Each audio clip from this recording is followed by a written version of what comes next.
Howdy, I'm Leo, and today I'm finally going to talk about Transformers Reactivate. Took you long enough, Leo, but it's better late than never.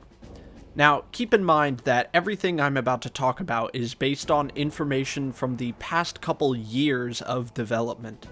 Some of this information might be from its development as Transformers Impact, and then Transformers Rise, and now finally Transformers Reactivate. These are still leaks, so don't take them as gospel truth just yet. So, without further ado, let's jump into it.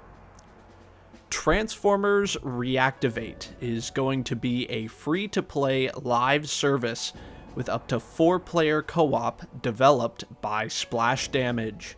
It is a third-person looter shooter where players will be able to choose what Transformers character they will play as in shared multiplayer environments including hubs and combat zones. The story is, from what we understand thus far, as follows. Many years in the future, the Aegis, a massive alien superweapon, drifts into the Sol system. The Autobots and Decepticons wage a fierce battle for control of the derelict weapon. The battle ends in a massive explosion, decimating both Transformer forces and shattering the Aegis into massive shards. The shards rain down on Earth with devastating impact, instantly corrupting the land where they fall. Now, with the combined fate of the Transformers and humanity threatened, the Autobots and Decepticons must band together and fight for survival against the corruption brought by the shards of Aegis. Transformers Reactivate has a beta launching later this year. Many have speculated that the beta will launch in late Q1 to early Q2, with the full game launching in the summer to coincide with the release of Transformers Rise of the Beasts. The game will be coming to PlayStation 4 and 5, Xbox One and Series, and, of course, PC. Alright, that's all the leaked information we have on Transformers Reactivate. But, what can we see right now? Let's combine what we can see with what we know about the game so far. We know that the game is taking inspiration from big names in this space, like Warframe and Destiny. I can only speak on the comparisons with Destiny since that is a game I have played a considerable amount of, but I noticed some similarities with EA's Anthem as well. For as little as I ended up playing Anthem, I can see some similar HUD and menu elements. Let's take a look at the character selection screens. I've seen this image of this gallery quite a lot recently, but the supposed work-in-progress date is actually quite old considering its development. That isn't to say that these other images are very recent, but they have noticeably changed after less than a year of further development. A lot of the elements in these images seem to be more refined, as they appear in more images looking the same way, but it has definitely changed. Taking a look at the top of the latest character selection screen, we see a Guilds tab. If the Autobots and Decepticons are going to be working together in this upcoming game, it seems like this will be a way for characters to still separate their allegiances. Destiny had factions that you could join that were basically just another avenue through which players were able to earn loot. Unfortunately, this didn't really carry over to Destiny 2, but if Transformers Reactivate will be doing something similar or better, I'm excited to see how it works. Now, on to the fun stuff. We don't have actual gameplay footage yet, but we do have screenshots from earlier development.